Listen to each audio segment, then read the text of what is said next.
friends, it's Michelle from Little Farm in the Valley. So today I'm going to tell you all about my hamburger dill pickles. This is one of the first things I usually pickle, and it's a very simple recipe, and it's a great pickle for a lot of different things. Obviously the main use would be to put on your hamburger sandwiches and other sandwiches. It's a really nice thin slice. And over the years, every time I can these, I feel like I find more uses for them. I've started grabbing them when I'm doing like potato salad or a chicken salad that calls for a pickle. And instead of taking a dill pickle and having to cut it, these are ready to go.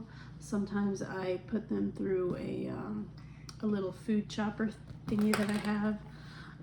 Just to get them a little bit, more diced. But there's been times when I was in a hurry where I would just throw the whole slices in there, and it worked out really well. So every year I find many uses for these pickles, so I keep making them. So I will show you today how to make hamburger dill pickles.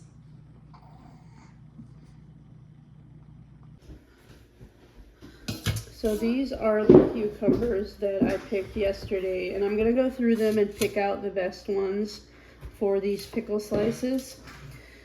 These are much too large. These are just going to be seedy in the middle, so these are going to be put aside to make salads. Mom, can I put them like that? Yeah. So basically what you want are medium to large, but the extra large, this one might pass. But these, like the monster large, you don't want those. So, Mom, why the big monster cucumbers don't want to? They're gonna be too big. Huh? They're just gonna have seeds in the middle. So I think the rest of these are okay for our project. So we're gonna wash them, and then we are gonna slice them with our little slicer.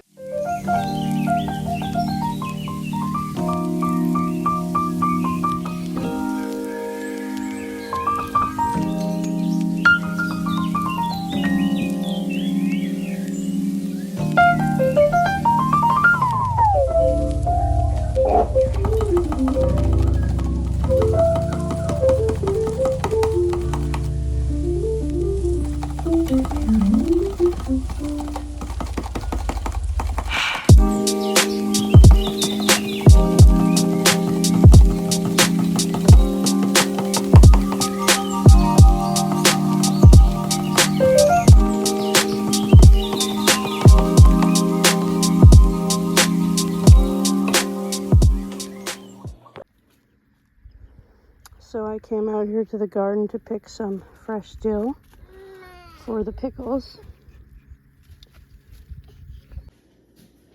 So I'm going to be using pint jars for this recipe. So I'm going to wash my jars. Soap and water. I'm going to rinse them out with warm water.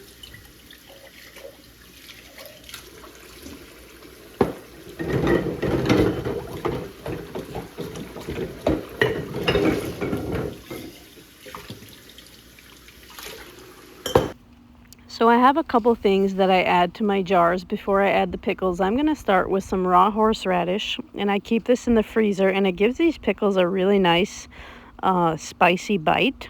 So I'm just eyeballing a little bit of horseradish in each of the jars. And I'm going to hold back a few jars and not put anything in them in case I don't need them.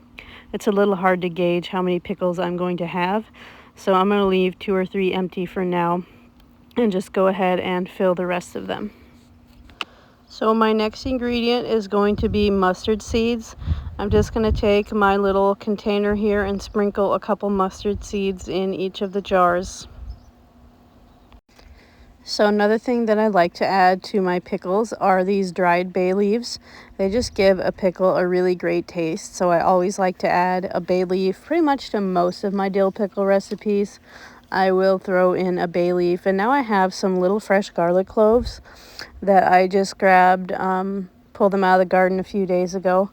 So they're still in the process of drying, but I just grabbed a couple of them.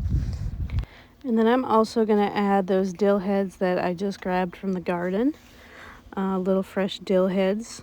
Obviously, hence the name dill pickle, so you've got to add some dill to there. And some of these heads are pretty big compared to my little pint jars, so I'm just going to use my judgment here when I'm stuffing dill in to make sure it's not just dill and no room for pickles. Break some of the bigger ones apart.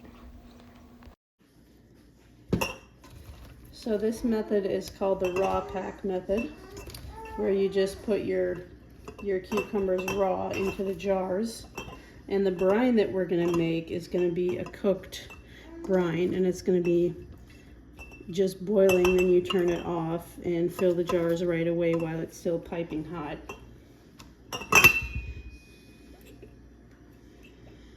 So we'll just squeeze as many in there as we can while still leaving a little bit of head space.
So the brine recipe is very simple. I'm going to take 4 cups water and 4 cups vinegar.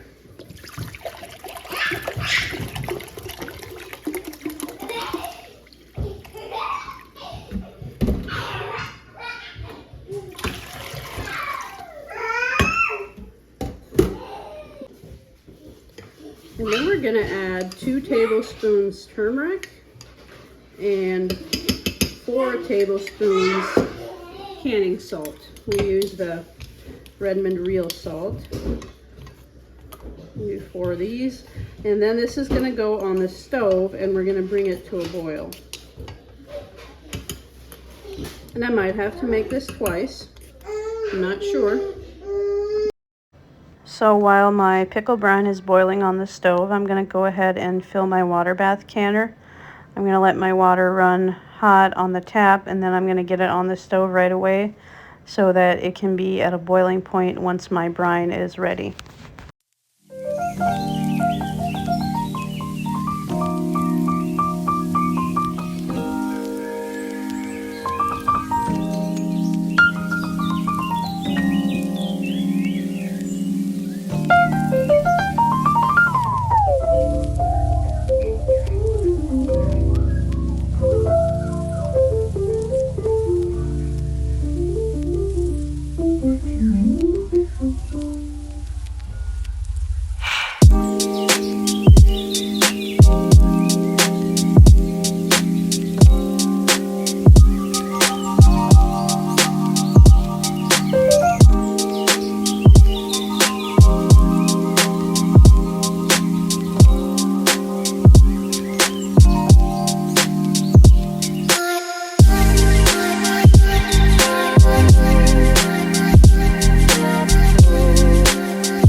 So I ended up having enough brine for about half my jars, so I'm going to make that brine recipe again for the rest of my jars.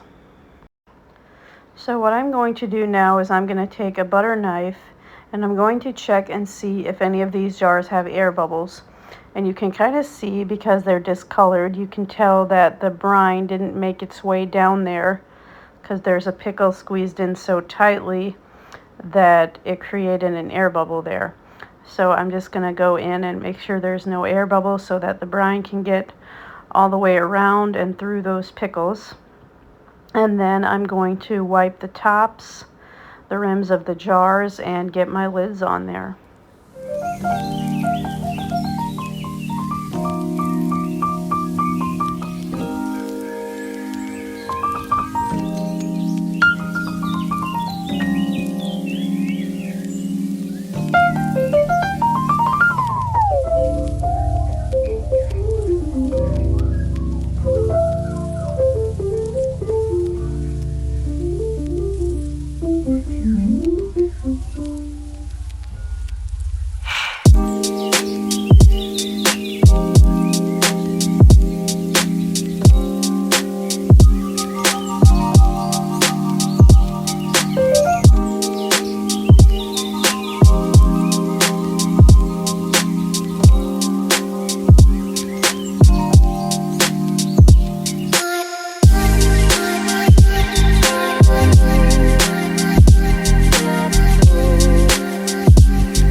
So now that our canner is boiling, we're going to get these in, and we're going to process these for 15 minutes.